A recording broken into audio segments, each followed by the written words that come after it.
سب سے پہلے بنیادی اعداد و شمار پر نظر ڈالتے ہیں، مطلب منافع یا نقصان، اور یہاں تو پہلی نظر میں ہی کچھ گڑبڑ لگ رہی ہے۔ مالی سال 2025 میں کمپنی نے 7.2 ارب روپے کا خالص نقصان دکھایا ہے۔ 7.2 ارب روپے، یہ تو بہت بڑی رقم ہے۔ جی ہاں، اور یہ صرف بڑا نقصان نہیں ہے، یہ پچھلے سال یعنی مالی سال 2024 کے 5.1 ارب روپے کے نقصان سے بھی کہیں زیادہ ہے۔ اچھا، تو نقصان کم ہونے کے بجائے بڑھ گیا؟ بالکل، اور یہ سلسلہ رکا نہیں۔ مالی سال 2026 کی پہلی سہ ماہی یعنی جو ستمبر 2025 میں ختم ہوئی، اس میں مزید 1.2 ارب روپے کا نقصان رپورٹ ہوا ہے۔ یعنی 3 مہینوں میں 1.25 ارب روپے کا مزید نقصان۔ اور فروخت کا کیا حال ہے؟ سیلز کیسی ہیں؟ وہ بھی نیچے جا رہی ہیں۔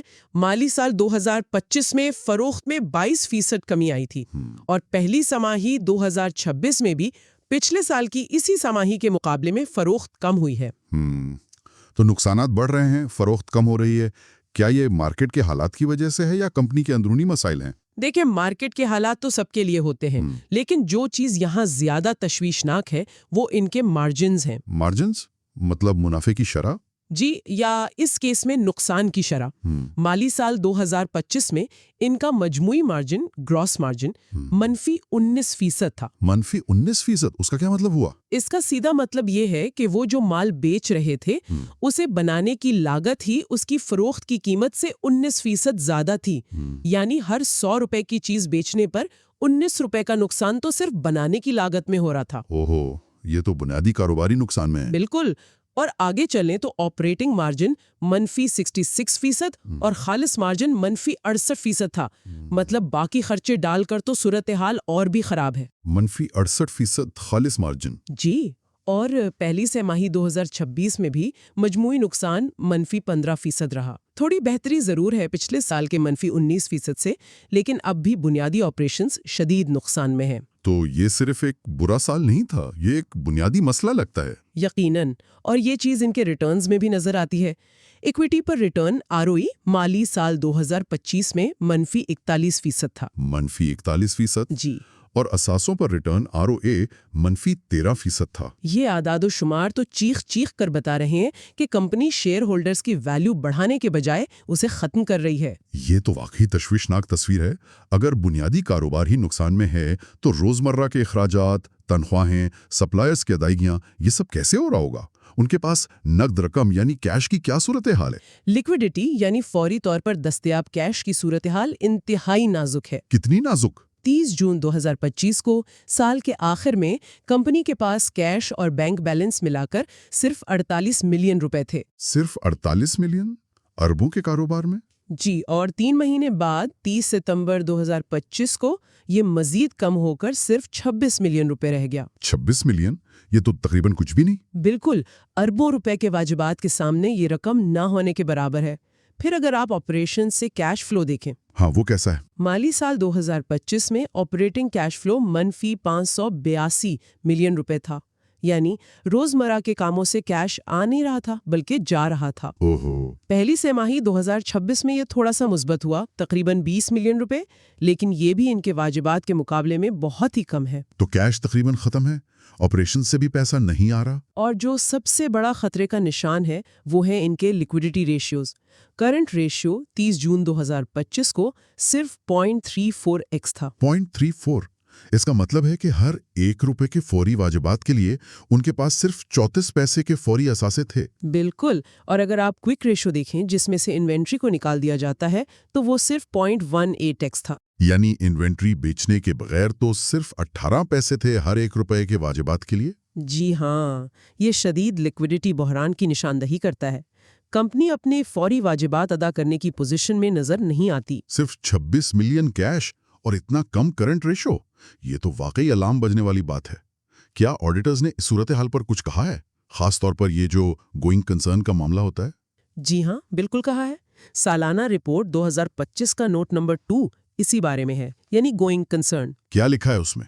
آڈیٹرز نے بہت واضح الفاظ میں لکھا ہے کہ ایک مادی غیر یقینی صورتحال موجود ہے جو کمپنی کے بطور جاری رہنے کی صلاحیت پر سنگین شک پیدا کرتی ہے۔ مادی غیر یقینی صورتحال اور سنگین شک، یہ تو اکاؤنٹنگ کی زبان میں بہت سخت الفاظ ہیں۔ یہ بہت بڑا ریڈ فلیگ ہے اور اس کی وجہ بھی انہوں نے بتائی ہے، وہی جو ہم نے ابھی بات کی۔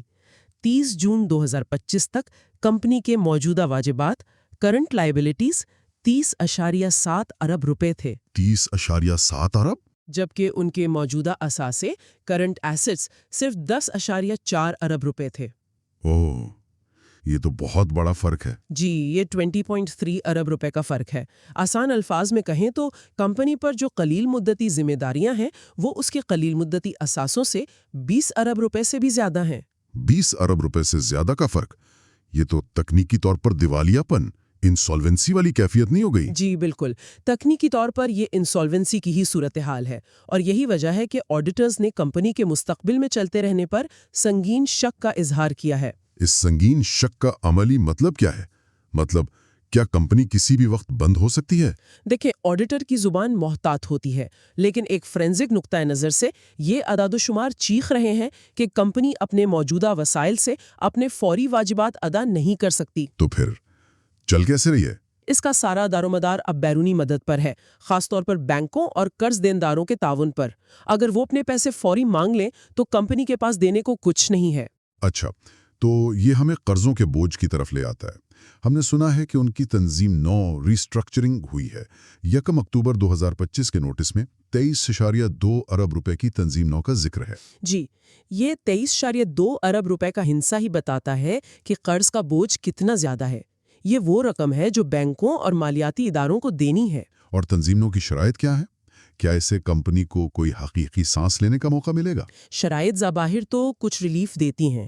کچھ مختصر مدت کے قرضوں کو طویل مدتی میں بدلا جائے گا، کل 10 سال کی مدت کے لیے۔ 10 سال؟ جی، اور اہم بات یہ ہے کہ اصل رقم پرنسپل کی ادائیگی پر 3 سال کی مکمل چھوٹ یعنی گریس پیریڈ ملے گی۔ 3 سال تک اصل رقم واپس نہیں کرنی؟ جی نہیں، اور جو سود بن چکا ہے ایکروڈ مارک اپ اور جو آئندہ بنے گا اس کی ادائیگی بھی تنظیم 9 کے مؤثر ہونے کے بعد پہلے 5 سال تک مؤخر کر دی گئی ہے۔ 3 سال اصل نہیں دینا، 5 سال سود نہیں دینا، یہ تو بہت بڑی رعایت لگ رہی ہے۔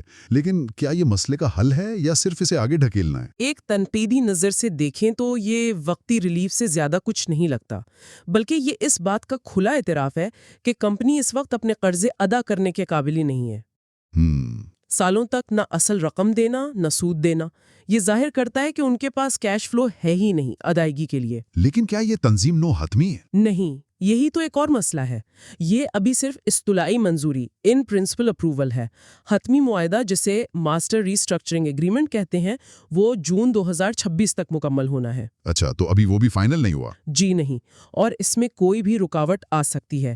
لیکن اس سے بھی زیادہ پریشان کن بات یہ ہے کہ یہ نوبت آئی کیوں؟ مطلب؟ سالانہ رپورٹ کے نوٹس بتاتے ہیں کہ کمپنی نومبر 2023 سے ہی بینکوں کے ساتھ جو قرضے کے معاہدے تھے ان کی شرائط لون کووننٹس کی خلاف ورزی کر رہی تھی۔ نومبر 2023 سے؟ یعنی تنظیم 9 کی بات شروع ہونے سے کافی پہلے سے؟ جی بالکل، اور ان خلاف ورزیوں کی وجہ سے بینکوں نے قانونی طور پر تمام بقایا جات، یعنی وہ جو تقریباً 15.4 ارب روپے مختصر مدتی تھے اور 7.9 ارب روپے طویل مدتی، کل ملا کر 23.3 ارب روپے، ان سب کو مطالبے پر قابل ادائیگی پیبل آن ڈیمانڈ قرار دے دیا تھا۔ بالکل، اسی لیے 30 جون 2025 کی بیلنس شیٹ میں یہ ساری رقم موجودہ واجبات میں نظر آ رہی تھی، جس کی وجہ سے وہ 20 ارب روپے کا خوفناک فرق پیدا ہوا۔ تو ٹیکنیکل طور پر بینک یہ ساری رقم پچھلے سال کسی بھی وقت مانگ سکتے تھے۔ تنظیم 9 تو پھر بینکوں کی بھی مجبوری ہو گئی ہوگی؟ یقیناً، جب قرض پیبل آن ڈیمانڈ ہو جائے تو بینک تو چاہے تو اگلے دن ہی نوٹس دے دے۔ تنظیم 9 بینکوں کے لیے بھی ایک طرح سے لاس میٹیگیشن کی کوشش ہے کہ شاید کچھ واپس مل جائے۔ لیکن اس تنظیم 9 سے جڑے خطرات کیا ہیں؟ ایک تو آپ نے بتایا کہ یہ ابھی حتمی نہیں۔ جی، دوسرا بڑا خطرہ جمع شدہ سود کا ہے۔ 30 جون 2025 تک یہ 7.1 ارب روپے تھا۔ 7.1 ارب صرف سود؟ جی، اور 30 ستمبر 2025 تک یہ بڑھ کر 7.7 ارب روپے ہو گیا۔ یہ رقم بھی تو آخر کار ادا کرنی ہے۔ بالکل۔ اور سب سے بڑا سوال جو ایک فورینزک اینالسٹ پوچھے گا، کیا کمپنی اس 3 سے 5 سال کی مہلت کے بعد اتنا کیش پیدا کر پائے گی کہ وہ نہ صرف معمول کی ادائیگیاں دوبارہ شروع کر سکے بلکہ یہ جو اربوں روپے کا مؤخر شدہ اصل اور سود ہے اسے بھی ادا کرنا شروع کر دے؟